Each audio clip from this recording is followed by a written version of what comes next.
আজকে বানাবো কচুর ডাঁটা দিয়ে ইলিশ মাছের মাথা দিয়ে একটা চচ্চড়ি।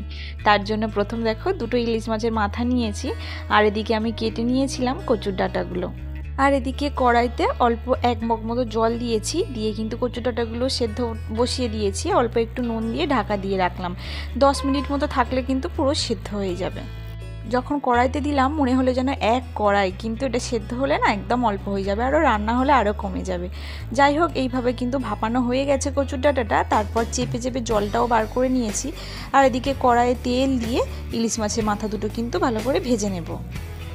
আর এই রেসিপিটা খেতে কিন্তু খুব সুন্দর লাগে, কচুর ডাঁটা দিয়ে ইলিশ মাছের মাথা। ইলিশের মরশুমে কিন্তু এটা না খেলে যেন অসম্পূর্ণ থেকে যায়। আর এই কচুর ডাঁটাটা আমাদের গ্রামেগঞ্জে কিন্তু যেখানে সেখানে দেখতে পাওয়া যায়, তবে আমাদের কিন্তু কেনা। যাই হোক, দেখো এদিকে আমি কড়াইতে তেল নিয়েছি, আর আমি যেহেতু তেল মশলা কম খাই ওই জন্য আমি একটু কম করেই তেলটা নিয়েছি। যারা তেল মশলা খেতে পারো তাদের কোনো অসুবিধা নেই, তারা কিন্তু একটু বেশি তেলে করলে এই রেসিপিটা খুব ভালো লাগে। যাই হোক, দেখো প্রথমে তেলের মধ্যে কিন্তু একটু কালো জিরে, তারপর দুটো তেজপাতা, 3টে কাঁচা লঙ্কা আর একটু পেঁয়াজ কুচি দিয়ে দিলাম। দিয়ে সেদ্ধ করে রাখা যে কচু ডাঁটাগুলো এগুলো দিয়ে কিছুক্ষণ নাড়াচাড়া করে নেব। এই রান্নাটা করতে কিন্তু একটুও জল লাগে না, এই কচুর ডাঁটাতে যে জলটা ওঠে তাতেই কিন্তু এটা হয়ে যায়।